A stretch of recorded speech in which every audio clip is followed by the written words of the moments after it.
Salut! Ici Jimmy de Ninja Squatch et aujourd'hui je vais vous parler à nouveau de Fever.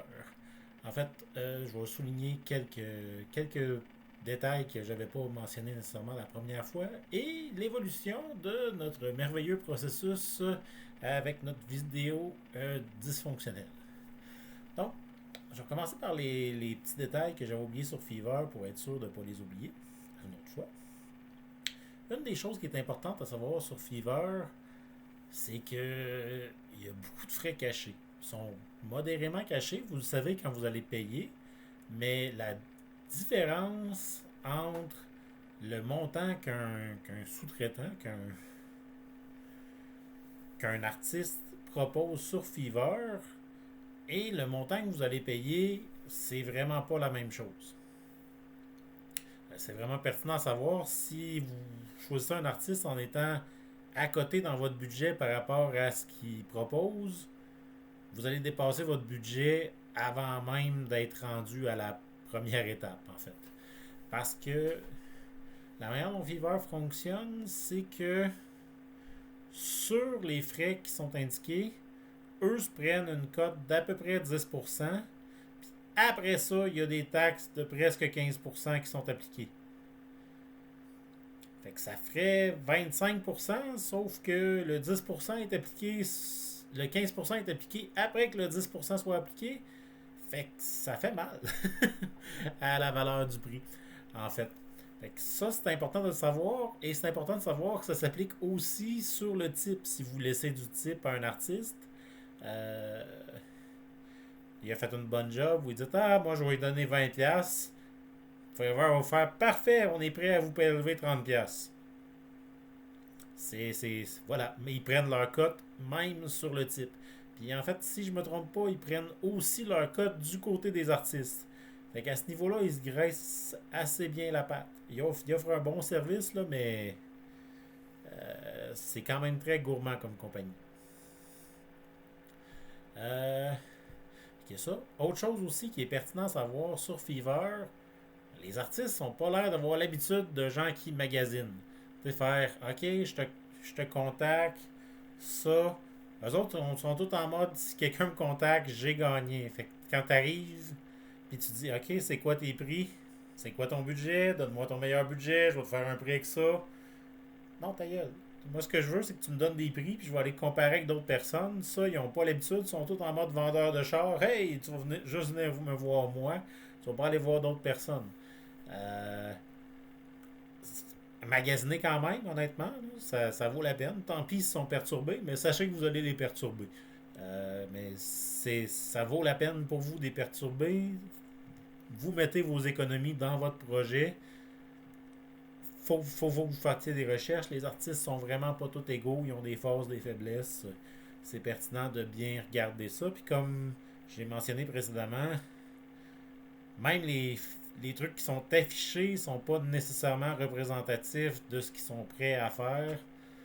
Puis clairement, leur prix le plus bas, c'est rarement ce que vous voulez. Vous voulez plus haut, mais après quel point ce que vous voulez vraiment, ça rentre vraiment dans le plus haut, c'est à discuter avec les artistes un peu à chaque fois.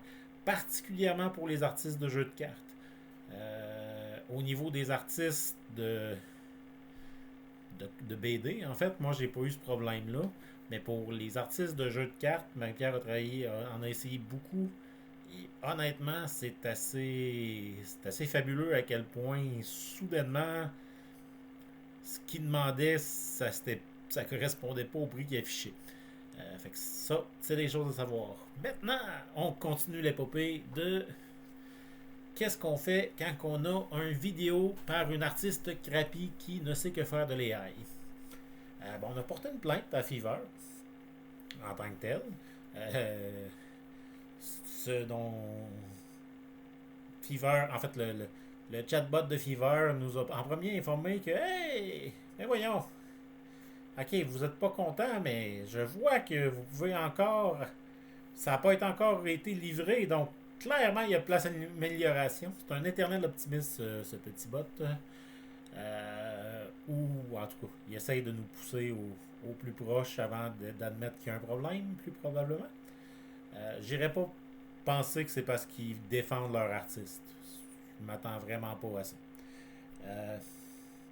Fait que bon, à partir de là, ben, on a continué en documentant encore un peu plus ce qu'on faisait. Euh, on a eu le produit final qui, encore une fois, était n'importe quoi. Même si j'avais fourni une vidéo qui était à peu de choses près, le vidéo qu'on voulait, seulement faite par quelqu'un qui n'a pas d'outils vidéo. Mais ce qu'on voulait, c'était juste un regard qui suit dans des pages de BD, des pages qui se tournent, ça c'est l'aspect qui était wild, et que j'ai réalisé que dans la vidéo, les pages tournaient à l'envers au final. Euh, mais toute la maquette en tant que telle était là. Ce qu'il y avait à suivre, c'était juste ça. On l'a pas eu. On a regardé, là on a fait bon. Là ça fait. On a même eu une révision après la révision finale. Ça n'a pas plus rien donné. Rendu là, on a fait bon. Petit chatbot de Fiverr. On a essayé. Ce qu'on a, c'est mauvais. Euh, Comment tu peux régler ça? Il a fallu parler à une vraie personne. Ça a quand même été compliqué. La vraie personne, elle, a revisé après que Marie-Pierre ait montré un vraiment gros dossier disant voici ce qu'on a fait, voici ce à quoi on aurait dû pouvoir s'attendre à peu près, parce que voici ce qu'elle dit dans ses notes, là, ce qu'elle annonce qu'elle sait faire, artiste de 5 ans d'expérience en édition vidéo. Puis non, c'était clairement pas ça. C'est clairement pas ce qu'on attendait. Puis non seulement ça a pris. Le résultat n'était pas bon, mais on a investi beaucoup plus d'efforts qu'au final ça n'aurait pris à Marie de faire la vidéo. Donc, on a avancé là-dedans. Ce qu'ils ont fait, c'est qu'ils ont fait hey, oui, je regarde ça, puis ouais, c'est vrai que c'est pas optimal. Contacte donc l'artiste pour t'entendre avec lui que c'est un crotté, puis qu'il faut qu'il te redonne son argent. Ton argent. Ça a l'air drôle, dit comme ça, mais ouais, c'est pas mal ça qu'ils ont fait. En fait, c'est même pas ça, tout à fait. Puis une partie de ton argent. Dans le fond, leur système de résolution de conflits, c'est dire contacte ton artiste, lui peut initier des choses pour dire je suis prêt à te redonner jusqu'à 60% du montant que tu m'as versé parce que c'est vrai que j'ai fait un job de merde. C'est aberrant comme méthode de résolution de conflit, là, tout bonnement. C'est du grand n'importe quoi. On a quand même arrêté ça là. On a envoyé le truc à la personne. La personne a accepté de nous rendre 40% du montant, ce qui est encore, on a payé un 60% en trop pour rien. On va peut-être pouvoir utiliser le vidéo pour dire ben voici ce que ça peut donner si vous ne faites pas attention. Là. C'est un PSA. Là. Attention, attention, vous pouvez avoir de la crap. Mais surtout, on voulait pas. Le but premier de prendre l'artiste vidéo, c'était qu'on a vraiment autre chose à faire que d'aller là-dedans. C'est qu'on a. On veut avancer dans le reste du projet, fait qu'on voulait alléger un peu notre tâche. On trouvait que c'était un investissement rentable de mettre l'argent là-dedans. Mais là, ça n'aurait pas été un investissement rentable d'essayer d'aller chercher le reste de l'argent. Puis on se dit, ben, on veut parler de ce vidéo-là. Il est possible qu'on le montre à un moment.